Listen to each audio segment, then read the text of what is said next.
ఇప్పుడు సార్ చాలామంది ముస్లింలు ఇప్పటికీ విదేశాలకు వెళ్తున్నారు, అంటే అరబ్ కంట్రీస్కి వెళ్తున్నారు, వెళ్ళి అక్కడ పనులు చేసుకుంటున్నారు. వాటి గురించి ఎవరు మాట్లాడరు. అసలు ఇక్కడ కుటుంబాలను విడిచిపెట్టి ఎన్నో త్యాగాలు చేసి అక్కడికి వెళ్ళి సంపాదించుకుంటున్నారు. అక్కడ డబ్బు తీసుకొచ్చుకొని పాపని ఇక్కడ వాళ్ళు ఏదో బతుకులు వెళ్ళదీస్తున్నారు. ఇక్కడ ఉద్యోగాలు లేకపోయినా చదువు లేకపోయినా అక్కడికి వెళ్తున్నారు. ఇలాంటి దాని మీద ఎందుకు మాట్లాడరు వాళ్ళు? మళ్ళీ టైర్ పంక్చర్లలో ఉంటారు, పాన్ షాపుల్లో ఉంటారు. అంటే ఈ చేసే వృత్తులను కూడా కించపరుస్తూ మాట్లాడుతున్నారు కొందరు.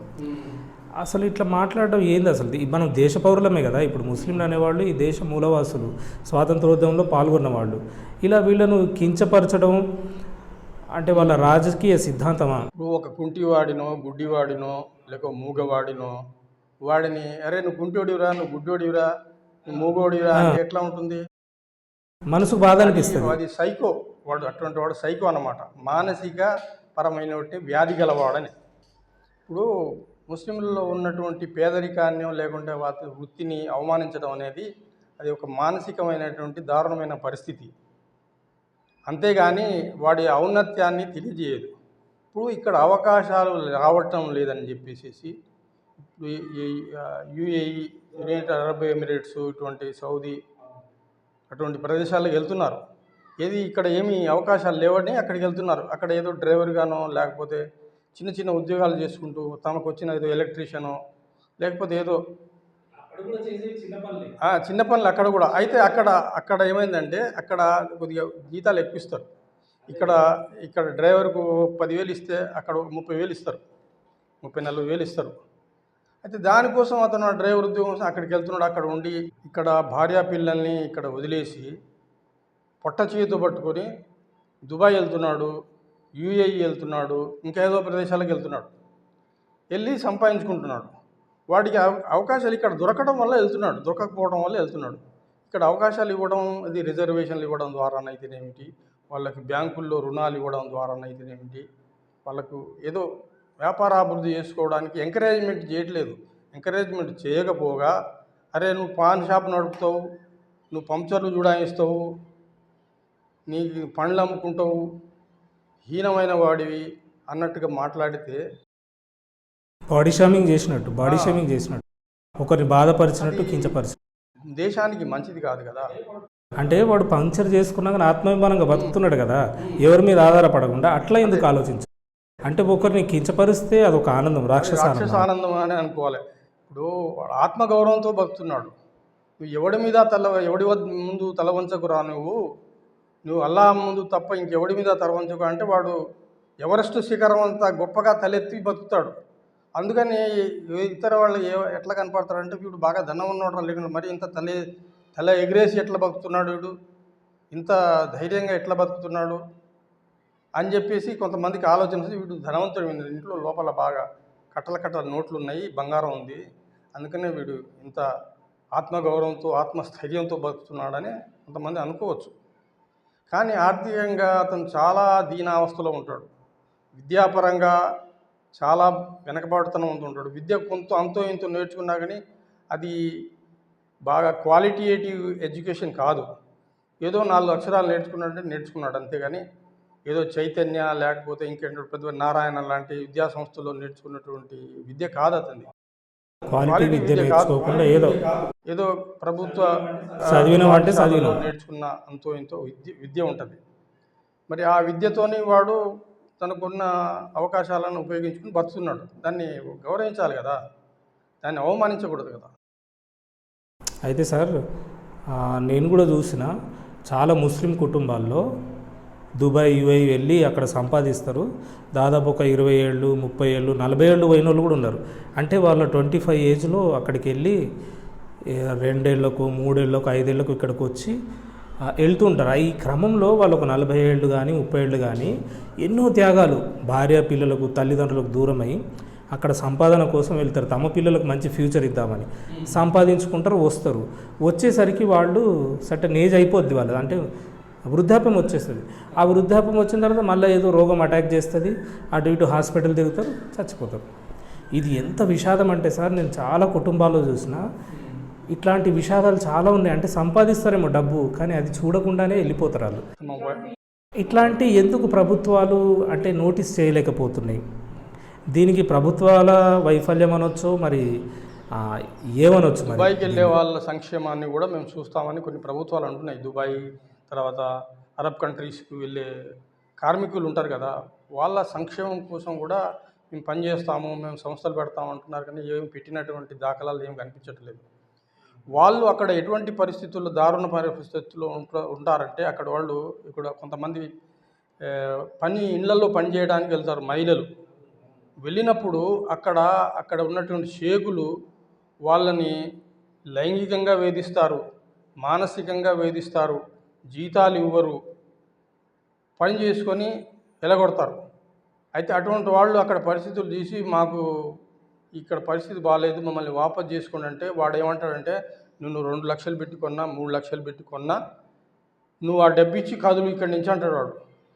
మరి నేను అంటే తనకు తెలియకుండానే తను అమ్ముడుపోయింది, ఏజెంట్లకు అమ్ముడుపోతుంది. ఏజెంట్లకు అమ్ముడుపోయిన సంగతి ఆమెకు తెలియదు. అప్పుడు వాడు లైంగికంగా వేధించినప్పుడు, లేకుండా మానసికంగా వేధించినప్పుడు, పని ఒత్తిడి చేసినప్పుడు ఆమెకు తెలుస్తుంది. తెలిసినప్పుడు ఆమె ఏమీ చేయలేని పరిస్థితి. అటువంటి పరిస్థితుల్లో ఉన్న వాళ్ళని ప్రభుత్వం ఆదుకోవాల్సిన అవసరం ఉంది. అయితే ఈ నకిలీ ఏజెంట్లను ప్రభుత్వం ప్రోత్సహించట్లేదు, కానీ దొంగతనంగా అంటే ఏదైనా ప్రభుత్వ సంస్థలు పంపించాలి. ఇప్పుడు ఎవరన్నా పని మనుషులుగా విదేశాలకు వెళ్తున్నారంటే ఒక ప్రభుత్వ సంస్థ పంపించాలి. పంపించినప్పుడు వాళ్ళు ఇట్లా అమ్మడం కొనడం అనేది జరగదు.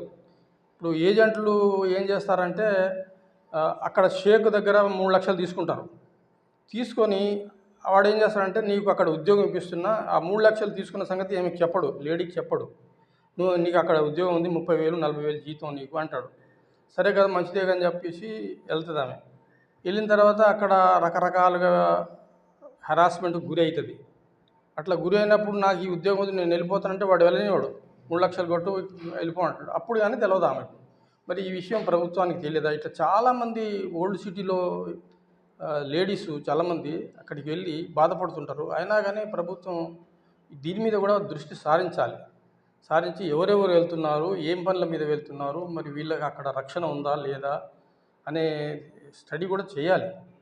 చేస్తే మరి ఇటువంటి దారుణమైన దోపిడీ నుంచి రక్షింపబడతారు.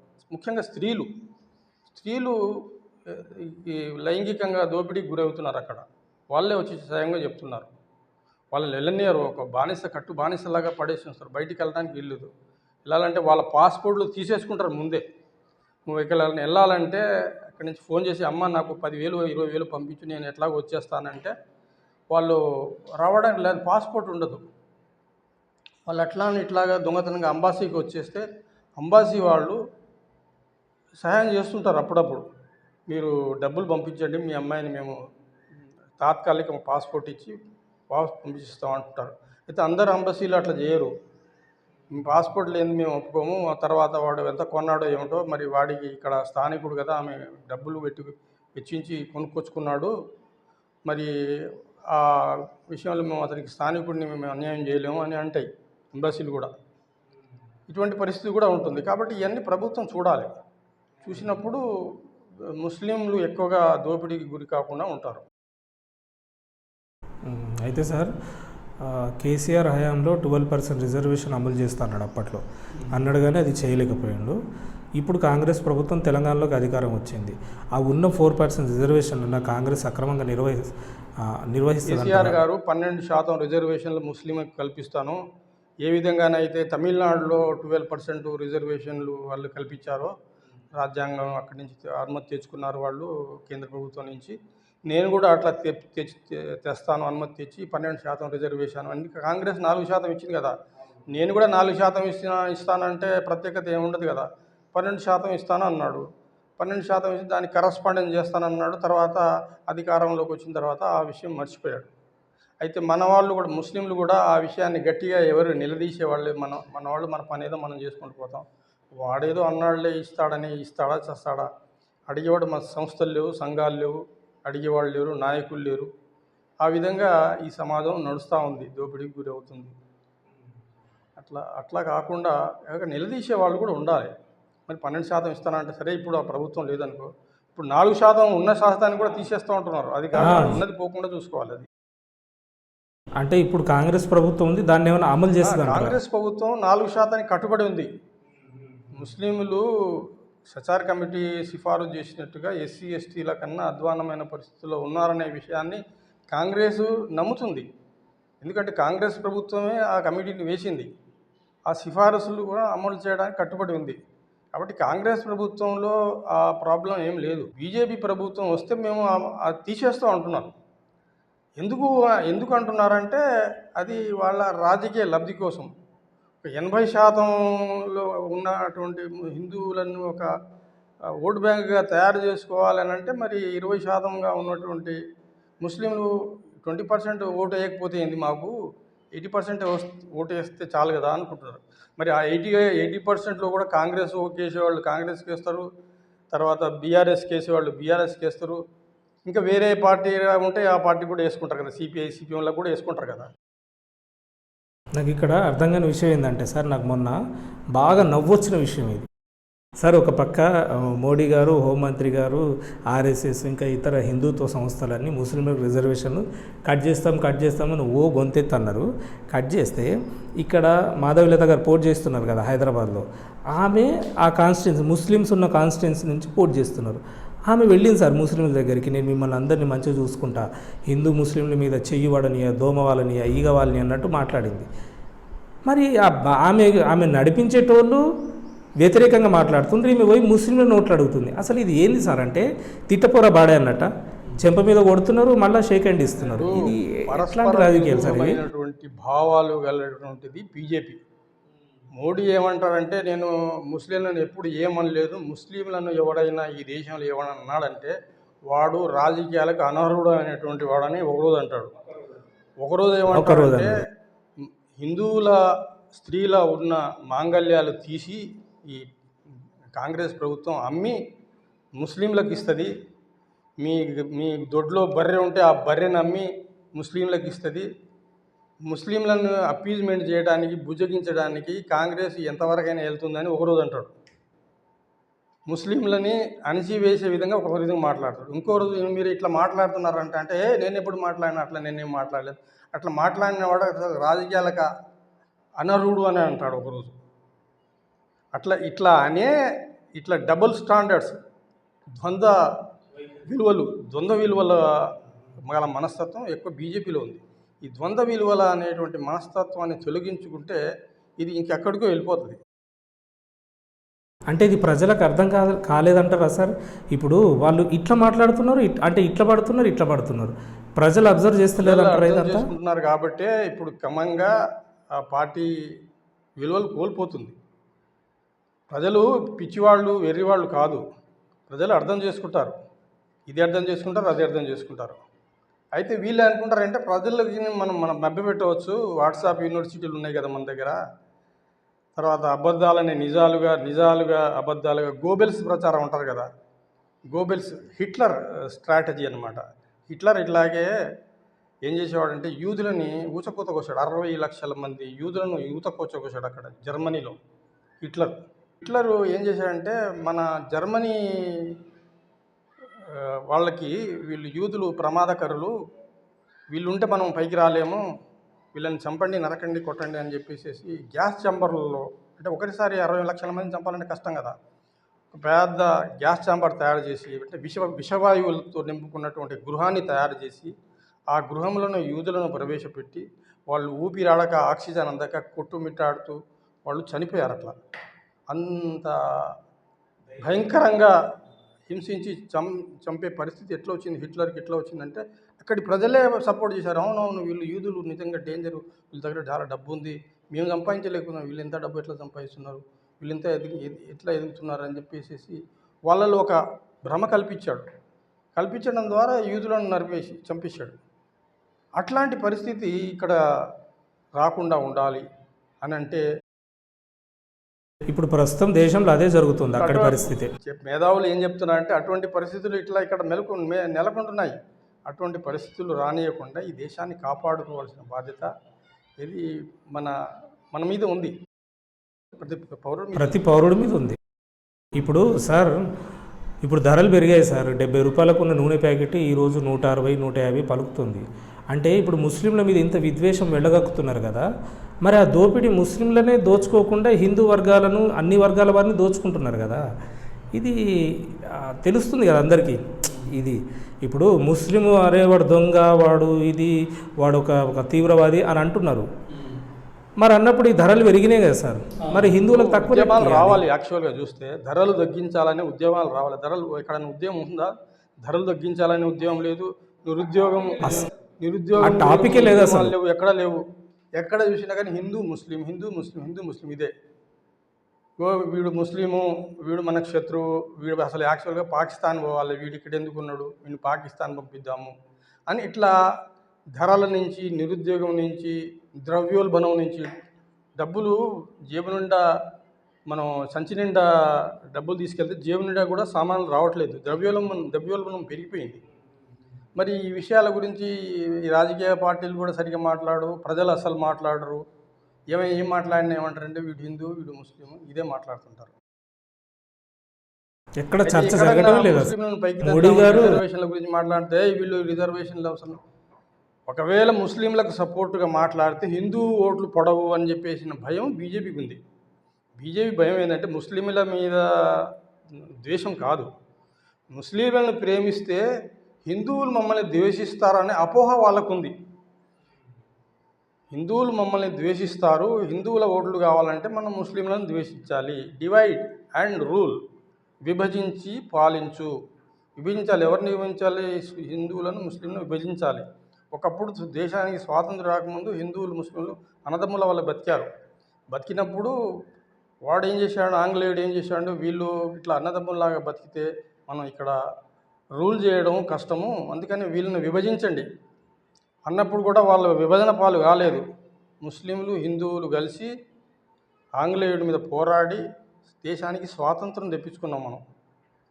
మరి అటువంటి స్వాతంత్రం వచ్చిన ఈ స్వాతంత్ర ఫలాలు అనుభవిస్తున్న ఈ దశలో మళ్ళీ డివైడ్ అండ్ రూల్ పాలసీ తెచ్చుకోవడం ఎంతవరకు సమంజసం? సార్ ఇంకో ప్రశ్న, స్వాతంత్ర పోరాటంలో హిందువులు ముస్లింలు ఈ దేశంలో ఉన్న పౌరులందరూ కలిసి పోరాడి తెచ్చుకున్నారు. వాళ్ళ పేర్లన్నీ ఇప్పుడు ఎవరు ఢిల్లీ గేట్ అని అంటారు, దాని మీద ఉన్నాయి, ఎంతో ముస్లిం సమరయోధులే ఉన్నాయి, అందరి ఉన్నాయి, పాల్గొన్న వాళ్ళు అందరి. అవి తెలుసు కూడా బీజేపీ లాంటి విష ప్రచారాలు చేస్తుందా? అసలు చేసి ఏం పెడదాం? పాలసీ అధికారం ఒక్కటే కోసం ఎంతవరకైనా తెగిస్తాం, ఏమైనా చేస్తాం. మరి ఏ ప్రజలకు ఇప్పుడు ముస్లింల మీద ఇంత విషయం వెళ్ళగక్కుతున్నారు, మరి హిందువులకు చేసిన మంచి ఏమైనా ఉందా? అది అర్థం చేసుకోవాలి కదా. మా ముస్లింలను ద్వేషిస్తే మాకేమొస్తుంది? మాకేమైనా ధరలు తగ్గుతాయా? మా పిల్లలకి ఏమైనా ఉద్యోగాలు వస్తాయా? మా ఆర్థిక స్థితిగతులు కానీ సాంఘిక స్థితిగతులు కానీ ఏమైనా మారతాయా అని ఆలోచిస్తున్నారా అంటే ఎవరు ఆలోచించట్లేదు. వాళ్ళ బ్రెయిన్ వాష్ చేసి డైవర్ట్ చేస్తున్నారు అన్నమాట. వాళ్ళ మనసులని వేరే దిక్కుకు మరలుస్తున్నారు. ఏ సమస్య అయితే ఉందో ఆ సమస్య మీద కేంద్రీకృతం కాకుండా వాళ్ళని భట్కాయిస్తున్నారు, వేరే సమస్య వైపు మరుస్తున్నారు. దానివల్ల ఎవరికి ఏ విధమైన ప్రయోజనం కలగదు. హిందువులకు కలగదు, ముస్లింలకు కలగదు. ప్రయోజనం ఏమైనా కలిగితే రాజకీయ పార్టీలకు కలుగుతుంది, అంతే తప్ప దేశానికి ఏమీ ప్రయోజనం కలగదు. డివైడ్ అండ్ రూల్ పాలసీ వల్ల విభజించు పాలించడం అన్నది నీ దేశాన్ని నువ్వు విభజిస్తున్నావు కదా, ఇంకా వేరే దేశానికి విభజించడం లేదు కదా. నీ దేశ పౌరులనే నువ్వు విభజిస్తున్నావు. దాని కారణంగా మత కల్లోలాలు వస్తాయి, మత కలహాలు జరుగుతాయి. గుజరాత్ వంటి సంఘటనలు జరుగుతాయి, ఢిల్లీ వంటి సంఘటనలు జరుగుతాయి, యూపీ వంటి సంఘటనలు జరుగుతాయి కదా. ఇట్లాంటి సంఘటనలు జరిగినప్పుడు కొన్ని వేలు లక్షల మంది పౌరులు చనిపోతారు. వాళ్ళ పిల్లలు అనాథలు అవుతారు, వారి భార్యలు వితంతువులు అవుతారు కదా. మరి ఇదంతా ఆలోచించాలి కదా ఒక రాజకీయ పార్టీ అన్నప్పుడు. ఇవన్నీ ఆలోచించరు. సరే, ఎట్ ఎనీ కాస్ట్ మేము ప్రభుత్వంలోకి రావాలి, అధికారంలోకి రావాలి. అధికారంలోకి వచ్చి చేసేది ఏంటి అసలు? ఏ ప్రజలకు న్యాయం చేస్తున్నారు, ఏ ప్రజలను హక్కులు చేర్చుకుంటున్నారు, ఏంది అసలు? ఒకరి మీద ద్వేషం అంటున్నారు, ఒకరి మీద ప్రేమ అంటున్నారు. మరి ప్రేమ ఉన్నోళ్ళ కన్నా 70 రూపాయలకు పెట్రోల్ లీటర్ ఇవ్వచ్చు కదా, అట్లా ఇవ్వట్లేదు. ప్రజల నుంచి డిమాండ్ రానంత వరకు, ప్రజలు గట్టిగా అడగనంత వరకు మేము ఓట్లేయము అని చెప్పేసి వాళ్ళు బయటగాడి చేశారనుకో, ఊళ్ళో మాకు రోడ్డు రానంతరు మేము ఓటేయమని. నువ్వు ప్రేమించే వ్యక్తిని అట్లీస్ట్ సేవ్ చేయాలి కదా. నువ్వు ద్వేషించే వ్యక్తిని దోసుకుంటున్నావు, ప్రేమించే వ్యక్తిని కూడా దోసుకుంటున్నావు. నిజమైనటువంటి సమస్యలు, ప్రజల సమస్యలు ఏవైతే భారతదేశ ప్రజలు ఏదైతే ఎదుర్కొంటున్నారో, అధిక ధరలు కానీ, నిరుద్యోగం కానీ, ద్రవ్యోల్బణం కానీ, లేకపోతే గ్రామాల్లో పరిస్థితులు మరీ నిరుద్యోగం, పనులు లేక, వ్యవసాయ సరి అయిన గిట్టుబాటు ధరలు లేక అయితే బాధపడుతున్నారో, వ్యవసాయదారుల సమస్యలు పరిష్కరించరు. ఎన్నో పరిశ్రమలు మూతపడుతున్నాయి జిఎస్టీ కారణంగా అయితేనేంటి, తర్వాత నోట్బందీ వాటి కారణాల వలనైతే ఎన్నో పరిశ్రమలు మూతపడ్డాయి. మరి వాటి మీద ఎవరైనా, ఏ రాజకీయ నాయకుడైనా మాట్లాడతాడా?